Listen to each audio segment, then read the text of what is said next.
the best part of your day? What was it? I wanted to hear about it. Now, a lot of times they didn't tell me, but it doesn't matter that I succeeded. It mattered that they knew I cared, because kids get to decide if they want to share or not. It's not their job. I see this a lot. Clients come in because their kids won't give them information. They're not telling me what they're doing. They won't share about their friends. They won't tell me about their sports and how things are going.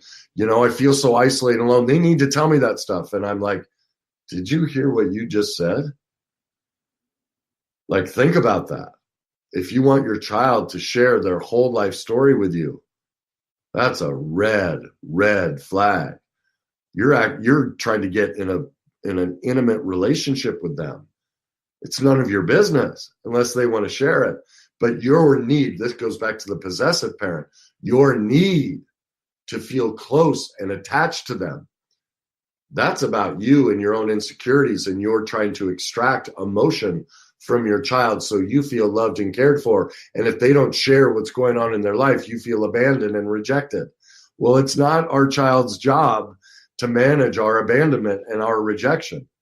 It's our job to do that ourselves. And you see this all the time with parents. The rescue, this is what's so prevalent now. I remember my second marriage, her son, we did parent-teacher conference, and he had failed a test just before that. And we were talking about it. And he's like all afraid. The teacher's afraid. He's like, look, we can retake the test and I can give him the answers and everything so we can get his grade up. And we looked at him and we're like, what? We thought he misspoke. And he said, yeah, I'm more than happy to give him the answers so he can get his grade up. And we went, you're kidding me. He failed. He didn't study. That was his choice. He has to suffer the consequence. Don't you dare give him the answers or let him retake it. And he looked at us cross-eyed. And there was this long pause, and he goes, you're the only parents that have ever said that. He goes, every parent nowadays, if you don't give them the answers, if you don't fix the problem, they freak out. They'll call the principal. That's just horrific parenting. And it breaks my heart that parents think that that's loving. But that's very common nowadays. So, hey, Paul, good to see you. Sorry, Ben, as you can hear my voice, keep struggling with getting sick on the weekends. So I couldn't make it out to tennis. For all of those on Facebook here watching, Paul runs a great meetup group every Saturday and Sunday morning right next to my house where he runs us through a bunch of tennis drills. So if you're a tennis player and want to join us, look on Meetup. It's 7 a.m. or 9 a.m., 2 different classes.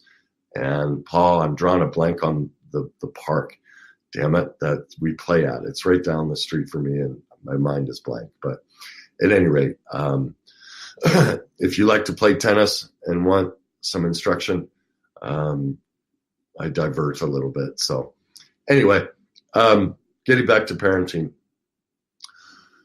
those are the reasons why we repeat this stuff. The repetition. Yes, Paul, tennis. What's the name of the park that you do the meetup group at? I'm promoting it for you. So just tell me the name of the park that we do the tennis group at.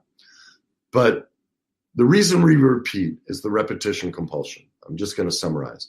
And that's a subconscious process in our brain where we repeat trauma that we've been through in an effort to reconcile it because we're trying to create a new outcome. Unfortunately, we don't have the tools, and so all we do is recreate the same outcome almost always, okay? Western Star Park, that's it. Saturday and Sunday mornings, look on Meetup, Western Star Park, and we're out there 7 and 9 a.m. in the mornings on Saturday and Sunday. So look in your life where you're repeating relationships, parenting, just like you went through. And they're basically 4 typical forms of parenting that we all have been exposed to. Either the abandoning, rejecting parent, where, sometimes it was a choice, but many times, it's just like Jamie who called in. She's busy. She's just not available. And so her child, sometimes suffers abandonment. Is that because she's bad or mean? No. That just is what happens as parents. The important thing is to recognize that may be happening in your life, learn about it, so you can make changes to help your child as much as possible.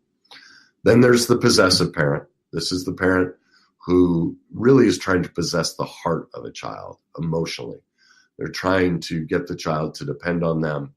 They feel lost and alone and afraid and miserable with their child growing up or not having their child around. You see this all over Facebook, parents mourning the loss of their child going off to school or growing up.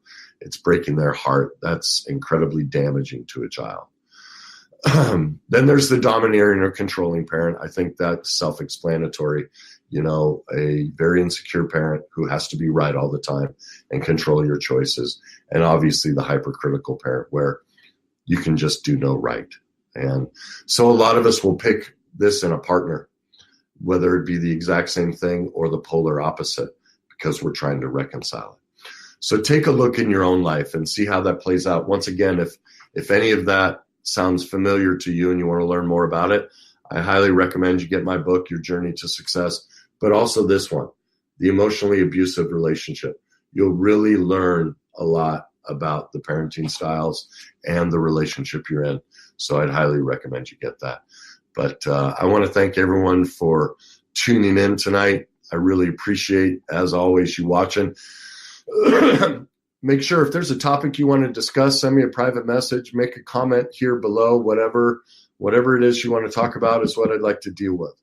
Remember, you know, I talk a lot about judgment, and when we see things in other people, all we're seeing in them is ourselves, and that holds for greatness as well. When you see somebody who's great, what you're seeing is yourself. Don't forget that. If you're looking for more solutions in your life, you can subscribe to my YouTube channel. It's just Kenny Weiss. Or you can pick up my book, Your Journey to Success, which is you can find on Amazon. It's in Audible, Kindle, and paperback. If you're looking to do some of these things have hit home and you want to grow and learn more, I now run what's called greatness groups. If you want to learn more about it, go to www.thegreatnessmovement.com. I run these groups one day a month. So it's a Wednesday, once a month in the evening. I set up a private Facebook group. There's only 10 members, so it creates a community for you guys to grow. I give you workbooks and I walk you through each stage of my book every month. The transformation of the groups I've been running so far and what the changes and progress people are making are through the roof. So if that's something you'd like to pursue, it's obviously a much lower cost than hiring me individually. So that's always an option as well. But if there's anything you can need that I can help you with, by all means, just reach out, send me an email or send me a text. I'd love to help you. Well, good night, everyone.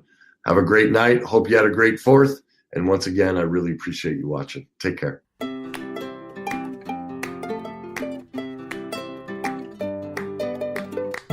I can do anything.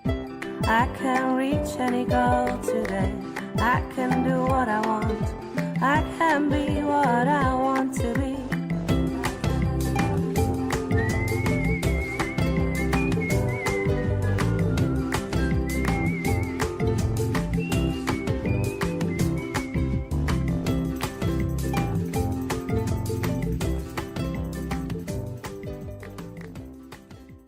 Coach on Fire Radio.